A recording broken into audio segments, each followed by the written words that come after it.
Since the dawn of mankind, people have been forced to survive after experiencing tragic accidents in the wild, whether they became lost while hiking or trapped by natural disasters such as an avalanche.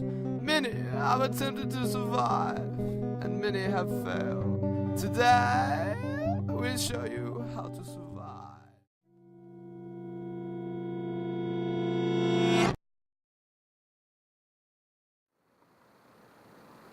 Eamon Murray, licensed badass. LoGaN CRousE, first year seminar student. kUnKle, first Steinball student. Ben Davis, seminar student, first year freshman. Well, I am an Eagle Scout, as you may know. Yeah, I was in Boy Scouts.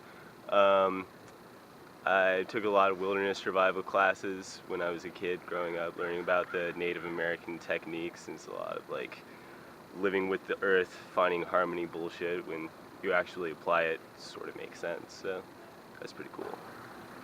My experience with wilderness survival is growing up in the woods in Maryland with Terry Krause, my dad, and him making me learn how to do certain things and survive.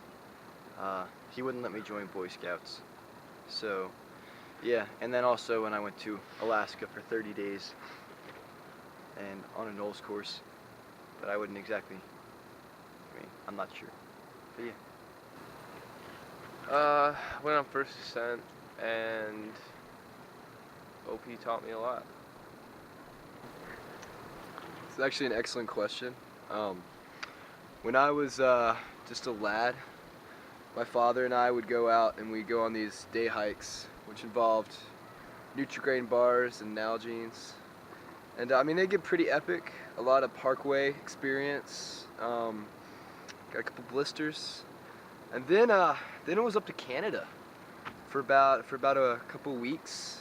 Caught some fish. There weren't any women for.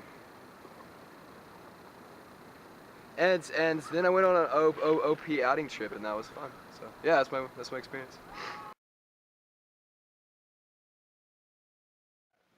Kurt Steinball, first year seminar teacher, instructor.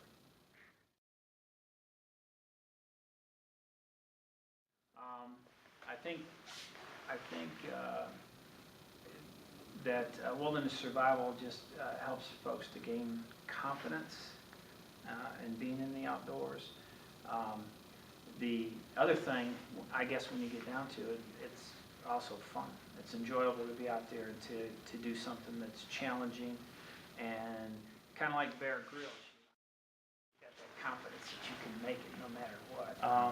Well, I think there's a priorities, and the first situation before food becomes some exposure. All right.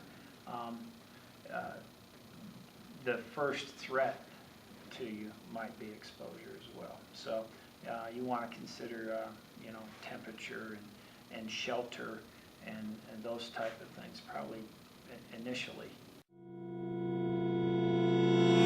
In wilderness survival, a debris shelter acts as nature's sleeping bag.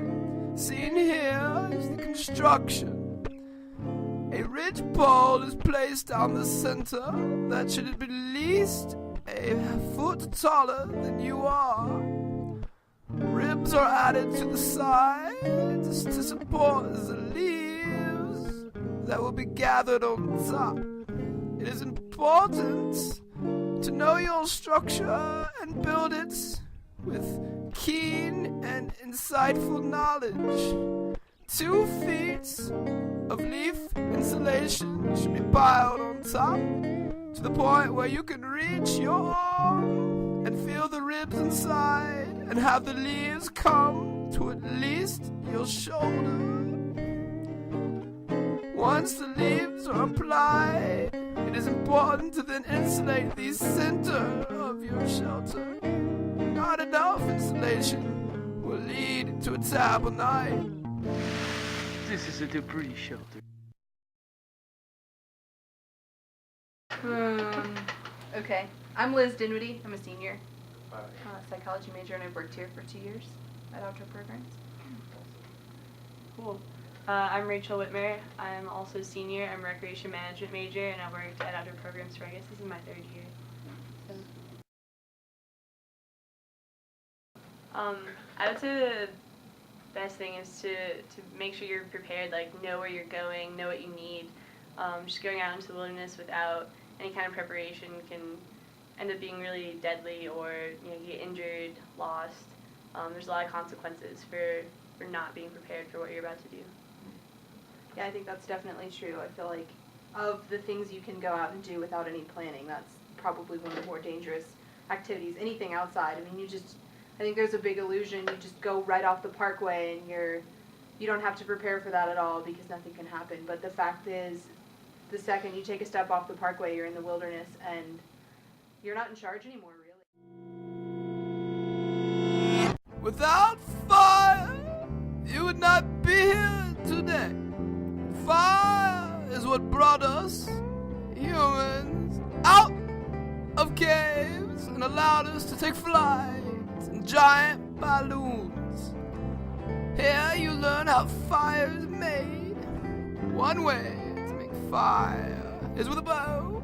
A bow is constructed by tying a string of some kind to both ends of a 2-foot-long sapling. The string is made taut and wrapped around a stick thrice. Once constructed, the stick is placed onto a wooden platform, and the fire master pushes and pulls the bow to twist the stick at a rapid pace.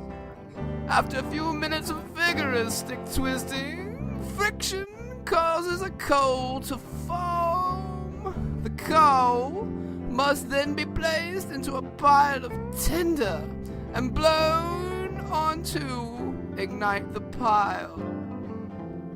Once a flame is seen, new, larger sticks can be added and the fire is born.